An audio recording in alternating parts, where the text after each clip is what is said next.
APC, especially the JSC members here present, our honorable speakers of the State Assembly here present, honorable members of the House of Representatives, most especially our leader in the House of Reps, principal officers, honorable members of the State House of Assembly, members of the State Executive Council, body of permanent secretaries, chairmen of local government and LCDs, your Royal Majesties, Cabeces, High Chiefs, and White Cap Chiefs here present,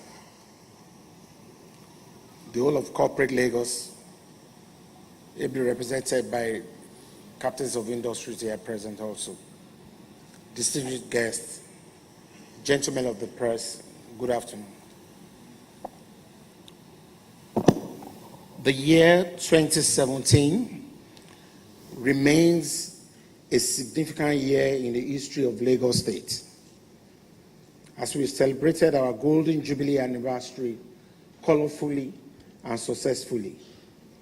The year provided an opportunity not only for celebration, but also for significant progress in our drive to becoming a globally competitive economy. I want to sincerely thank all Lagosians, our leaders, statesmen, and citizens for their superlative support thus far, most especially our taxpayers throughout the year 2017. In the outgoing year, we changed the face of Lagos for good, in spite of the economic, social, and security challenges, as our investment in critical infrastructure development paid off and are visible across the length and breadth of the state. Although the Nigerian economy is still fragile and just coming out of recession, commitment to our people made us to work hard to deliver results as we continue our reforms to ensure a safer and more prosperous Lagos. Today, we are proud to say that our collective efforts and transformations have contributed immensely to the improvement of Nigeria's ranking in the World Bank's Global Index on the Ease of Doing Business. To get a clear picture of the economic challenges that have confronted our government, it is necessary to restate some important indicators that I'd just like to share with you. Crude oil prices have been dwindling from $100 a barrel in 2014 to $52 a barrel in 2015, $43 in 2016, and then 46.39 in 2017. Exchange rate increased from 156 naira to $1 in 2014 to 305 to $1 in 2017. The impact of this has been a sharp reduction in the inflow from the federal government, especially the federation account, and a huge increase in the cost of project delivery. Despite this situation, our government has been able to initiate and deliver more high quality and high impact projects more than ever before.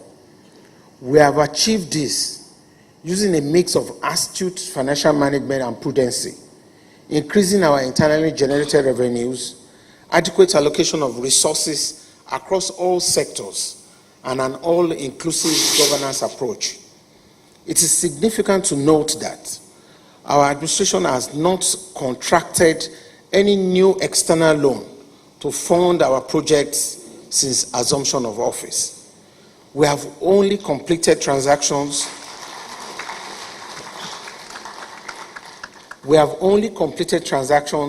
which were already in place before we assumed office. This administration inherited external loans from various past administrations, which make up 60% of all our loans. This figure is made up of some loans that have been running since 1989, about 30 years ago, and were contracted at an average of 80 naira to $1. Today, these loans are being repaid at an average rate of 305 naira to $1, translating to 205% increase in the loan repayment rate. The state has incurred huge exchange losses on its external loans in this year, 2017. The exchange loss represents 35% of the state's external loan stock due to exchange rate slump of the naira from 197 to 305 naira to $1. This is one of the side effects of an economy in recession. Irrespective of these losses, it will be inappropriate to say that Lagos State has a high debt burden when situated with the level of development and infrastructural growth enjoyed presently by the state. We are certain that the loans have continually been used for the well-being of all Lagosians. Despite the additional burden arising from the devaluation of the naira, our debt service ratio remains very strong on the back of our impressive revenue performance. The state's net debt stock of 874 billion represents just about 3% of the state's gross domestic product, while the debt service charge to revenue stands at 15.6% compared to 13% in 2016 and 12% in 2015. I'm very proud to report to you that today your state remains financially strong and the most vibrant.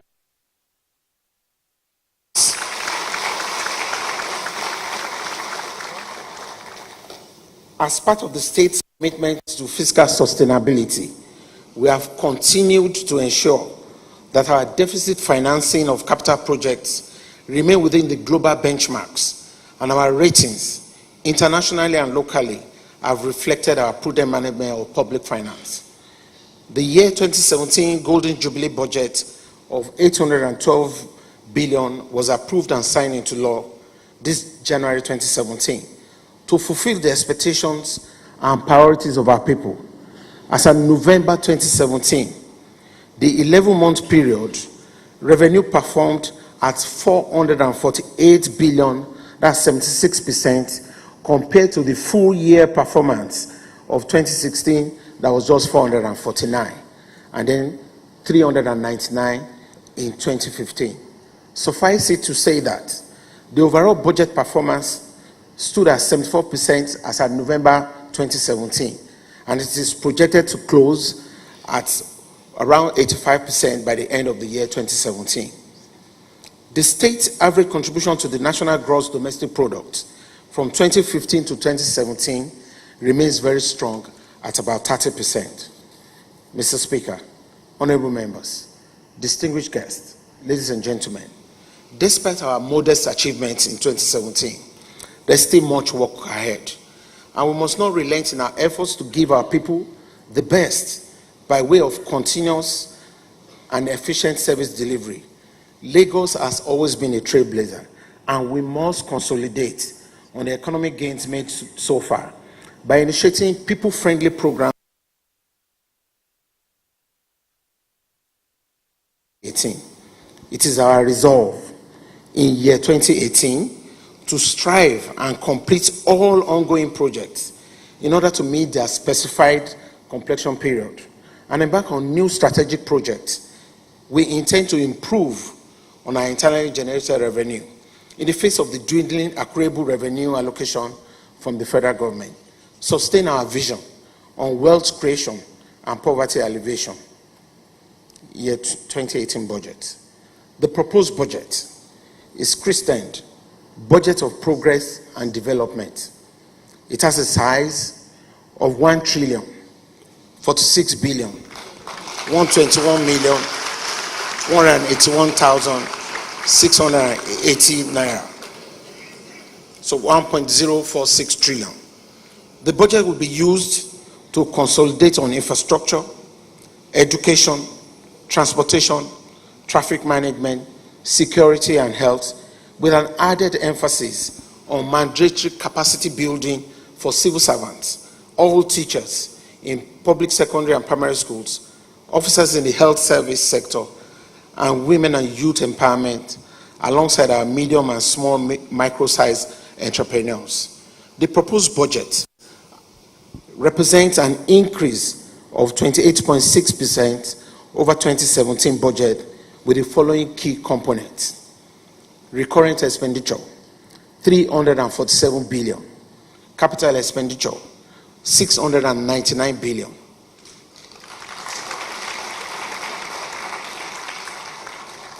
And the capital to recurrent ratio, 67 to 33.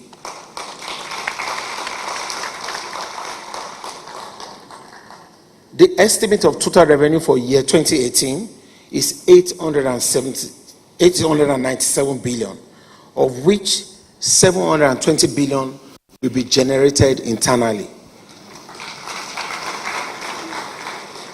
A total of 148 billion will be sourced through deficit financing within our medium-term expenditure framework. Our investment in new technology and the reforms put in place will galvanize the efficiency of our revenue collection from all our citizens. The highlights of sectoral allocation for year 2018 include general public services, 171 billion, 16%. Public order and safety, 46.6 billion, 4.46%. Economic affairs, 473 billion, 45%. Environmental protection, 54 billion, 5%. Housing and community amenities, 59 billion, 5.7%. Health, 92 billion, 8.8%. Recreation, culture and religion, 12.5 billion, 1.2%. Education, 126 billion, 12%. And then social protection, 8 billion, 0.77%.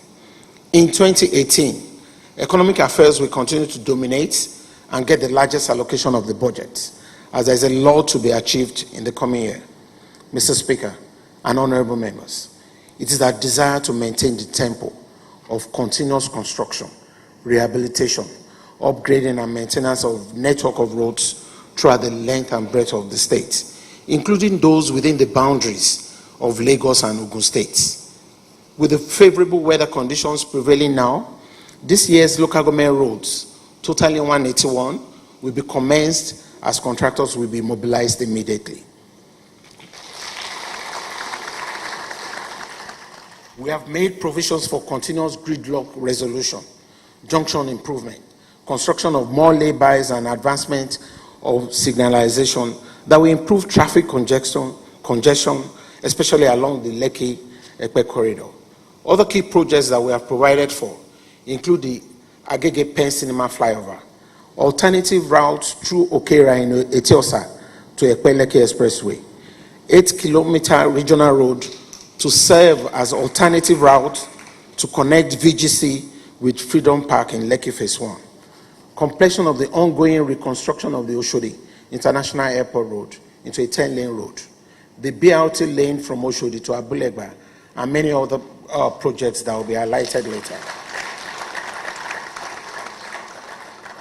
We will consolidate on the Lagos Bus Reform Project with the introduction of high and medium capacity buses, construction and completion of bus depots at Oshodi, Antoni, Yaba, Maryland, and many more.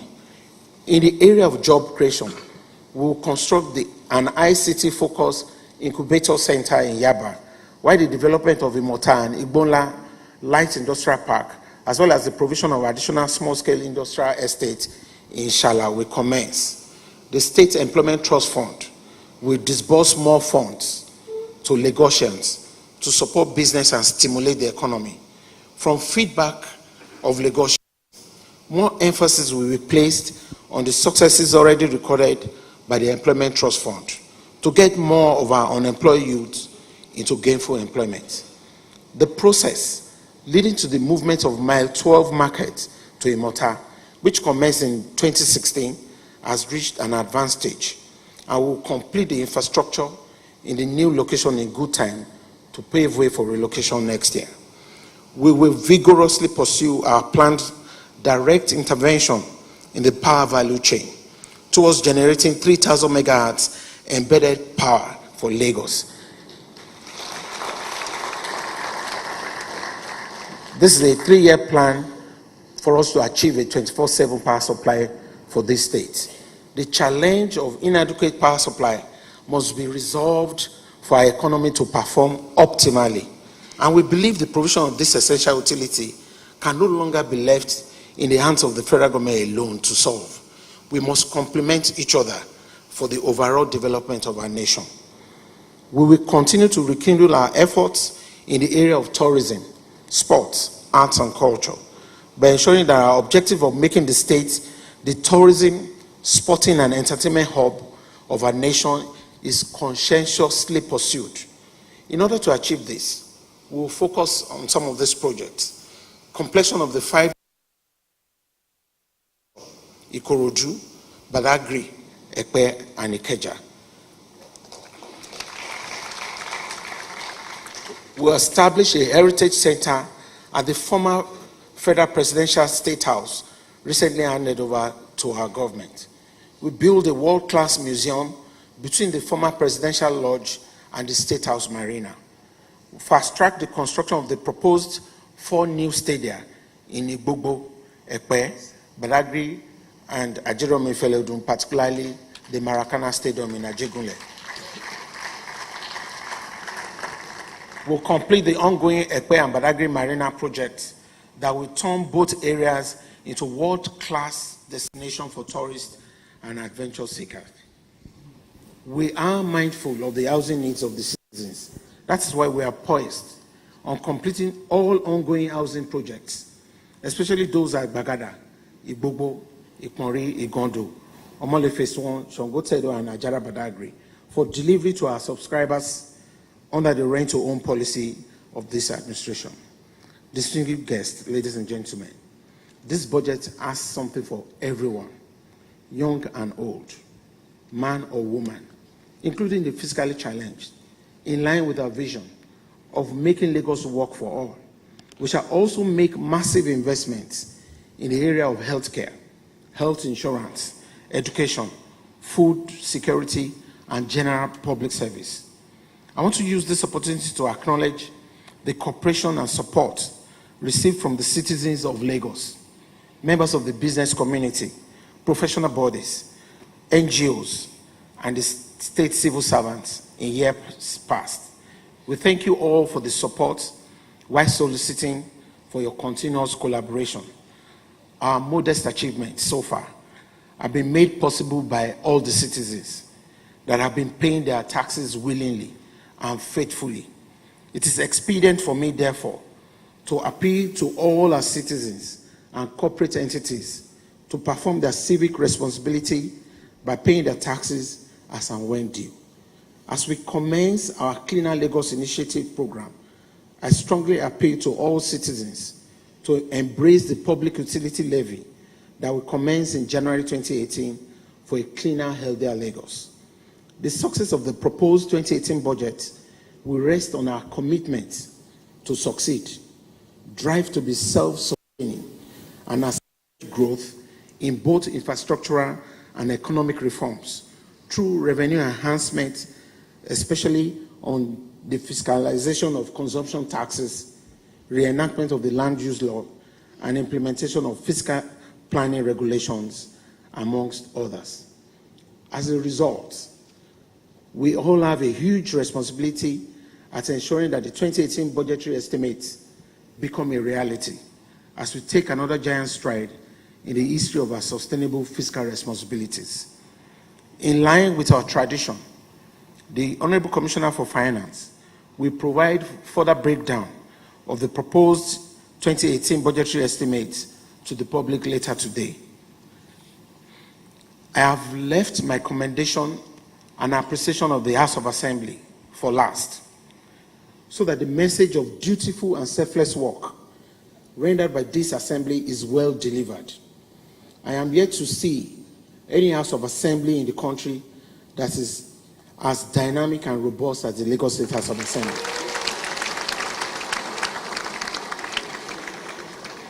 Mr. Speaker, we are very grateful for your leadership and continuous cooperation with the other arms of government. Honorable members, I thank you all for your support. Mr. Speaker and honorable members of this hallowed chamber, our royal fathers, my great party leaders, distinguished guests, gentlemen, I wish you all Merry Christmas and a prosperous 2018 in advance. Thank you for listening. It's a God bless you.